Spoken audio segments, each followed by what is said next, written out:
Salam sapa untuk para pemirsa yang biasa menyaksikan podcast Klinik Arda ya. Dalam sesi kali ini kita akan membahas tentang mitos dan fakta kehamilan yang sering ditanyakan di masyarakat. Nah, untuk kali ini kita punya narasumber yang spesial dan sangat istimewa, yaitu Dr. Tias. Beliau dokter spesialis kandungan. Mari kita sapa bersama-sama. Halo Dr. Tias. Halo Dr. Alvina. Baik.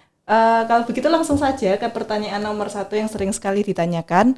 Dr. Tias, biasanya kalau orang-orang lagi hamil itu kan banyak pantangannya ya, terutama untuk buah nanas dan buah durian itu biasanya kalau orang tua gitu pamali untuk dimakan pas hamil.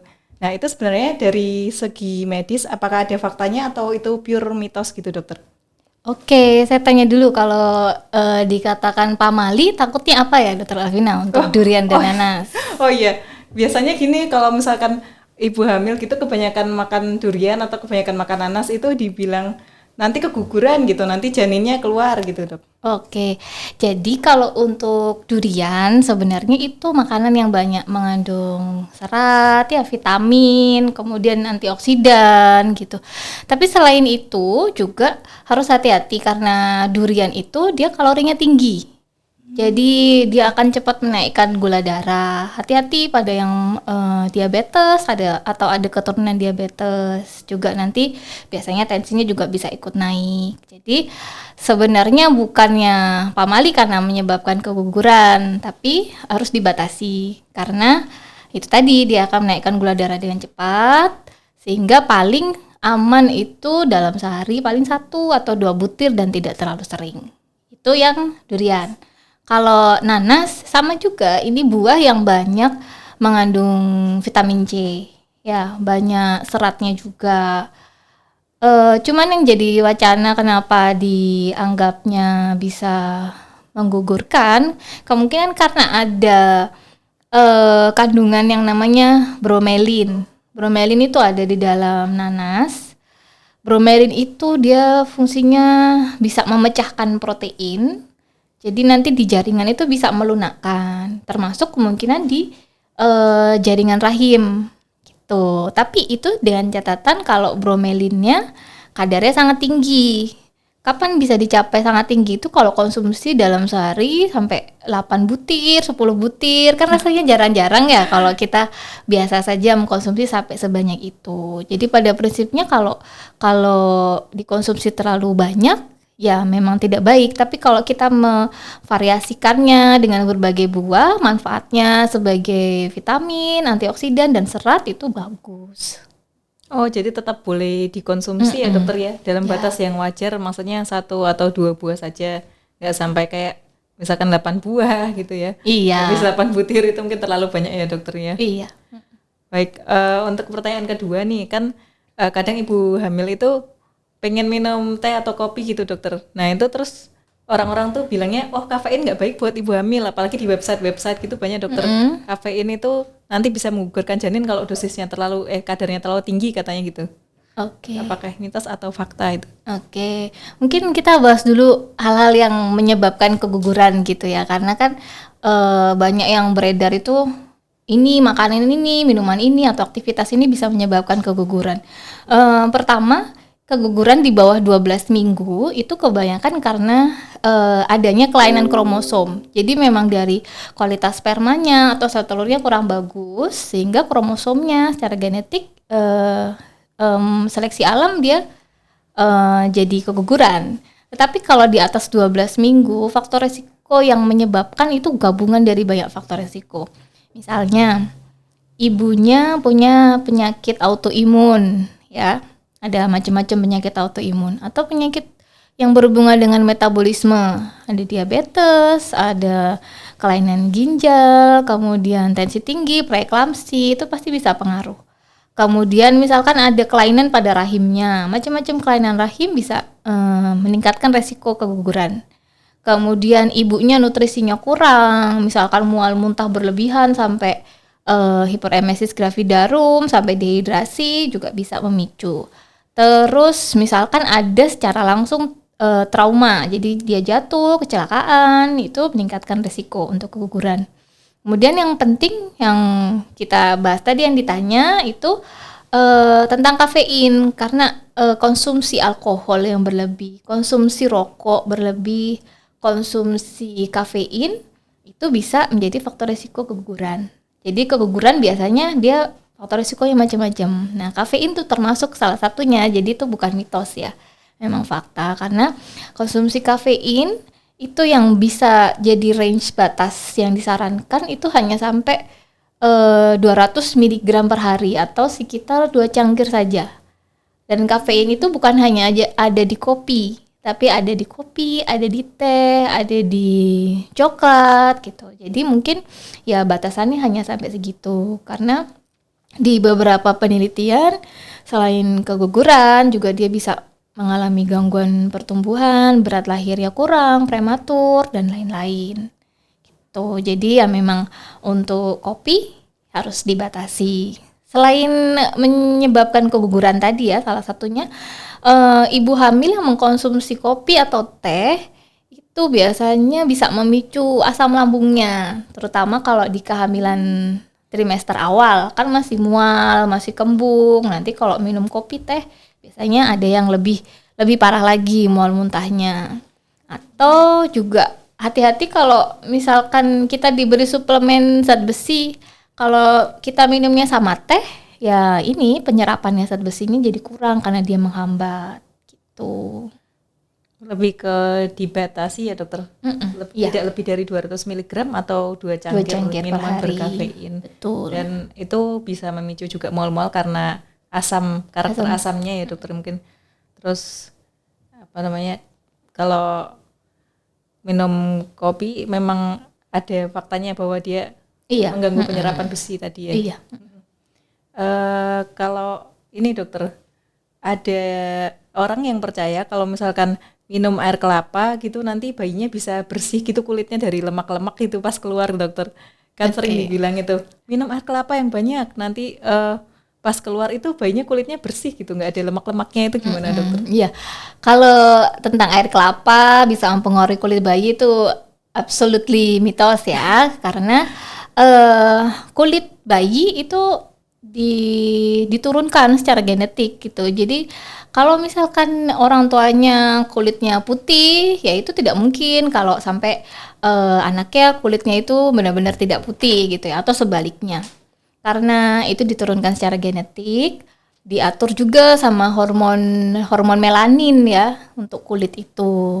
Cuman memang air kelapa itu baik karena dia kan banyak mengandung elektrolit. Kadang-kadang pada trimester pertama ibu mual muntah itu bisa untuk pada saat dehidrasi, bisa untuk mengganti cairan. Dan banyak juga manfaat yang lainnya, antioksidan dan pemenuhan kebutuhan zat-zat gizi yang lain ada banyak pada air kelapa. Berarti cukup bagus untuk dikonsumsi ya dokter, meskipun manfaatnya tidak sesuai dengan mitos-mitos itu ya dokter. Ya. Kalau untuk air kelapa. Lalu ada lagi nih dokter, kalau makan ibu hamil makan daun pepaya atau pokoknya daun yang di sayur, daun singkong gitu, itu katanya nanti air ketubannya dokter bisa keruh itu loh. Ada yang percaya itu, apakah mitos atau gimana dokter? Ya, daun singkong, daun pepaya gitu ya, Yeah. katanya air ketubannya keruh atau kehijauan kehitaman gitu ya. Mungkin kita bahas dulu yang disebut dengan air ketuban keruh atau kehijauan. Itu kita sebutnya adalah ketuban mekonial. Ya, ketuban mekonial itu biasanya dikeluarkan di dalam kandungan sama bayi itu pada saat bayi kondisinya stres. Jadi kan dalam kandungan bayi bisa stres juga ya. Jadi dia stres, dia kekurangan oksigen, itu ketubannya itu bisa mekonial. Jadi keluar kotoran lewat sana. Apa yang menyebabkan bayi itu stres atau kurang oksigen itu bisa terjadi pada kondisi kawat janin. Kemudian misalkan hamilnya lewat waktu, ya itu kan kadang-kadang kurang oksigen. Atau misalkan ada gangguan pada plasentanya juga bisa. Atau pada gangguan-gangguan pada saat persalinan. Jadi pada saat kepala di jalan lahir itu sempit, dia dapat tekanan kepala atau ari-ari yang tertekan itu bisa juga keluar air ketuban yang keruh itu atau yang hijau itu. Jadi tidak ada hubungannya yang dikonsumsi sama ibunya yang menyebabkan air ketuban tersebut keruh atau kehijauan. Itu karena stres di bayinya, gitu yang saya jelaskan tadi. Bahkan sebenarnya daun singkong, daun pepaya itu kan banyak mengandung serat, mengandung zat besi, ya. Jadi bisa dikonsumsi secara bervariasi untuk memenuhi kebutuhan gizinya ibu hamil sekalian. Cuman memang pada pepaya ya, bukan daun pepaya. Pepaya itu mengandung pepaya yang muda, kan ada kayak getahnya. Itu getahnya yang mengandung lateks atau papain itu kadang-kadang bisa merangsang kontraksi, tapi pada pepaya yang ada getahnya yang masih muda itu. Terus ada juga daun singkong itu kalau terlalu banyak kadang-kadang dia meningkatkan tekanan darah gitu. Tapi kalau kita mengkonsumsinya secara seimbang dan juga bervariasi dengan sayuran yang lain, saya rasa tidak masalah dan tidak menyebabkan perubahan pada air ketuban. Ya, berarti mitos ya itu dokter. Iya. Air ketuban tidak dipengaruhi oleh apa yang ibu konsumsi, tapi lebih ke kondisi Ya, janinnya sendiri, betul. lama kehamilannya gitu ya dokter.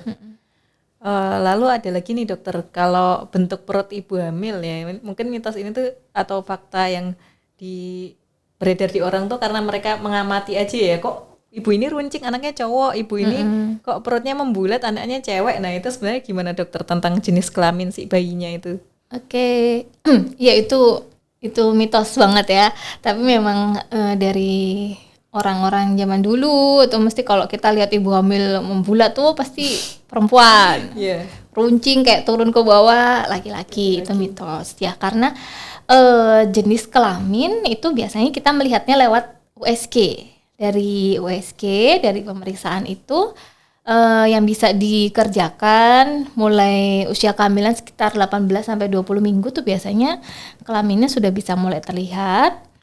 Lebih jelas lagi mungkin di usia 28 mingguan gitu lebih jelas. Cuman USG tersebut tergantung banyak hal. Ya, yang pasti pertama posisi bayinya. Kalau misalkan kedua kakinya rapat, pahanya rapat gitu kan juga sulit ya kita untuk melihat kelamin. Kemudian misalkan penyulitnya lemak ibunya tebal sekali kan kita juga untuk melihat gambaran USG-nya bisa ada kesulitan. Kemudian tergantung alatnya, tergantung operatornya juga. Banyak hal yang mungkin kadang-kadang kok saya di USG laki-laki ternyata perempuan ternyata laki-laki. Sebenarnya kalau terlihat laki-laki itu kemungkinannya lebih tinggi. Jadi kalau sudah terlihat skrotum, penis gitu ya biasanya 80% betul itu laki-laki. Kalau kita melihatnya perempuan ya mungkin kemungkinannya di bawah itu. Itu kalau kita lihat lewat USG, tapi yang pasti sebenarnya kelamin itu sudah ada sejak embrio, sejak awal. Kalau pasti ya definitely dilihat itu dari pemeriksaan kromosom. Ya, ada PGTA, pre-implantation genetic test untuk aneuploidy itu bisa ngelihat jenis kelaminnya secara pasti, atau NIPT, non-invasive prenatal testing itu juga bisa melihat kalau itu pasti. Tapi kalau USG ya itu banyak faktor tadi. Tapi ya hanya dilihatnya dengan itu, tidak dengan melihat bentuk perut bayinya. Berarti kalau mau tahu jenis kelaminnya periksa rutin, bisa dites dengan genetik dan dengan USG tadi ya dokter ya. Iya, bukan USG. dari bentuk perut ibu hamil dari luar terus bisa menerawang ke Iya, bayinya itu jadi terawang gitu namanya. cowok apa cewek gitu ya dokter.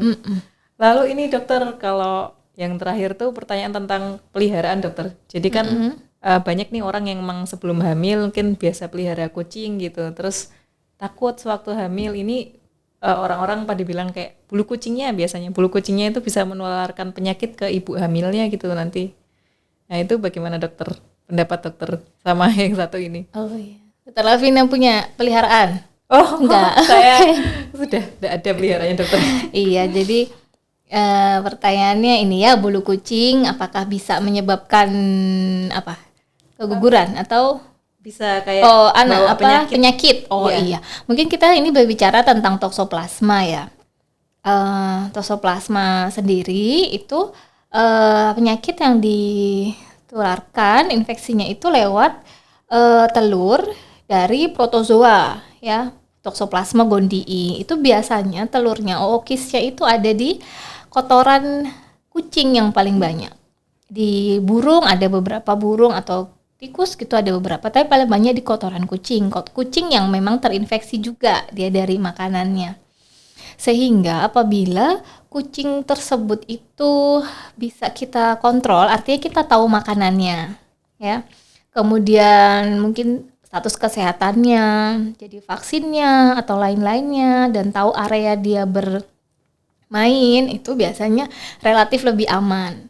Tapi tetap kalau pada ibu hamil ya harus menghindari kita membersihkan langsung kotorannya. Jadi kontak langsung dengan kotorannya itu harus dihindari karena penularannya lebih banyak lewat kotoran. Nah, kalau bulu iya atau tidak ya sebenarnya kalau kotoran bulu tidak, tapi kan namanya hewan ya kadang-kadang bisa saja bulunya juga terkontaminasi dari kotorannya. Makanya kalau seseorang yang memelihara kucing, dia bisa yakin bahwa kebersihan dari kucingnya bagus, status kesehatannya bagus, mainnya di mana aja tahu, yang penting tidak membersihkan kotorannya.